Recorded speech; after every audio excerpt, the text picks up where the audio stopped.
Hello मेरे प्यारे साथियों, मेरे भाइयों बहनों, मैं सागर कुमार फिर से लेकर आया हूं आपके लिए लिमिट का चौथा वीडियो। और इस वीडियो में हम इन्फिनिटिव के बारे में जानेंगे, जो हम लोग बचपन से देखते आए हैं। 10th क्लास में हमको इन्फिनिटी से मुलाकात हुई थी। अब हम यहाँ पर इन्फिनिटिव के बारे में बहुत ही विस्तृत चर्चा करेंगे, ठीक है। तो आइए समझते हैं कि इन्फिनिटिव क्या है, कॉन्सेप्ट ऑफ इन्फिनिटिव।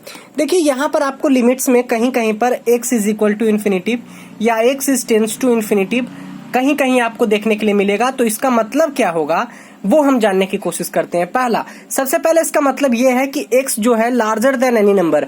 अगर x is equal to infinitive है या x टेंस टू इन्फिनिटिव है, इसका मतलब होगा कि x जो है लार्जर है सभी नंबरों से, मतलब इससे बड़ा कोई भी नंबर है ही नहीं। अगर x टेंस टू इन्फिनिटिव कहीं पर आपको दिखता है या x is equal to infinitive दिखता है, तो इसका मतलब आपको समझ जाना है कि x जो है सभी नंबरों से बहुत बड़ा है, इससे बड़ा कोई नंबर है ही नहीं। दूसरा मतलब क्या है कि x is not a fixed number, और ये जो x है वो एक फिक्स नंबर नहीं है। मतलब जैसे 1 2 3 4 5 ये सारे फिक्स्ड नंबर है, इनका वैल्यू चेंज नहीं हो सकता है। लेकिन अगर x टेंस टू इन्फिनिटिव है तो इसका वैल्यू चेंज हो सकता है मेरे दोस्त, और x जो है वो फिक्स नंबर नहीं है, ठीक है। अब आपको याद रखना है ये जो इन्फिनिटिव है ये क्या है। इट इज जस्ट सिंबल, ये सिर्फ एक प्रतीक है, ठीक है। आप इसको नंबर नहीं कह सकते हैं। ये जो इन्फिनिटिव है जो सोया हुआ 8 की तरह दिखता है, ये सिर्फ एक नंबर है, इसको आप ये सिर्फ एक सिंबल है, इसको आप नंबर नहीं कह सकते हैं, ठीक है।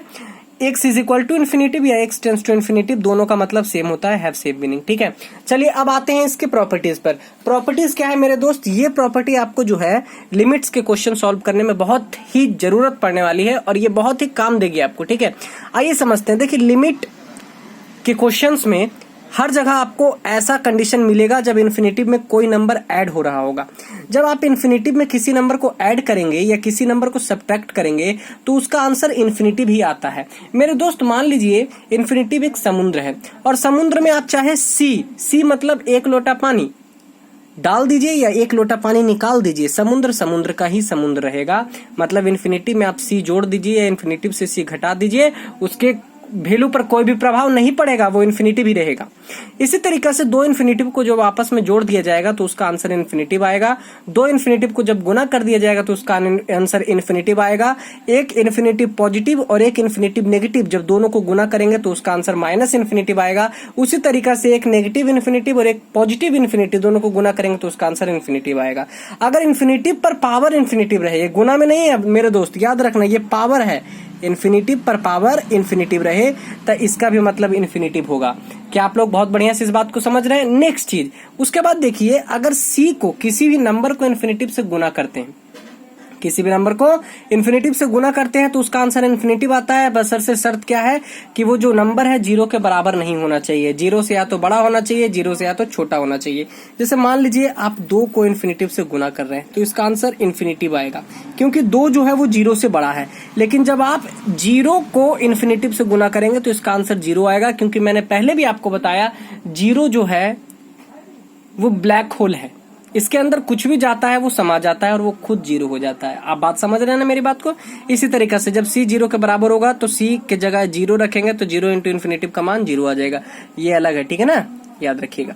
उसके बाद अगर किसी भी संख्या पर पावर इन्फिनिटिव रहे, जैसे c पर पावर इन्फिनिटिव, तो इसका मतलब इन्फिनिटिव होगा। बशर्ते शर्त यही है कि जो c है वो 1 से बड़ा रहे, ठीक है, वो 1 से क्या रहे, बड़ा रहे। अगर c के जगह पर मान लीजिए आप 1 रखते हैं तो 1 पर पावर 2 रहे, 1 पर पावर 4 रहे या 1 पर पावर 1000 रहे, इसका आंसर 1 ही होता है। आप लोग बहुत पहले से इस बात को जानते हैं। तो इसी तरीके से यदि 1 पर पावर इन्फिनिटिव दे देंगे तो इसका मान 1 हो जाएगा। क्या आप लोग को ये नहीं पता है? हमको पता है कि आप लोग को ये बात पता है, ठीक है। अगर c पर पावर इन्फिनिटिव और c 1 है तो यहाँ पर 1 रखेंगे तो 1 पर पावर इन्फिनिटिव का मान 1 आया था, यहाँ मैंने आपको बताया, तो इसलिए c पर पावर इन्फिनिटिव का मान 1 होगा, ठीक है। अगर यहाँ पर हम c को 0 के बराबर दे देते हैं तो 0 पर पावर इन्फिनिटिव का मान 0 आएगा, क्योंकि 0 को कितनी भी बार किसी भी संख्या से गुना करोगे तो उसका आंसर 0 ही आता है मेरे दोस्त। आशा है आपको ये बात बहुत अच्छे से समझ में आई होगी। ये कॉन्सेप्ट जो है इन्फिनिटिव का बाबू मेरे दोस्त बहुत अच्छे से समझ जाना, क्योंकि ये जो है आगे के मैथ्स में आपको बहुत ही काम आने वाले हैं। खासकर ये जो प्रॉपर्टीज हैं, इन प्रॉपर्टीज को आप अपने कॉपी में बहुत ही अच्छे से उतार लीजिए। नेक्स्ट वीडियो तुरंत ही आएगी। और हाँ मेरे दोस्त, आप लोगों के लिए मैंने पीडीएफ जो है वो अवेलेबल करा दी है। आपको वीडियो के डिस्क्रिप्शन में जो है एक लिंक दे दी जाएगी, उस लिंक पर क्लिक कीजिए, आपको क्वेश्चंस भी भेज दिए जाएंगे उस टेलीग्राम चैनल पर, और बहुत सारी जो पीडीएफ्स है वो सारी अवेलेबल करवा दी जाएगी। Thank you.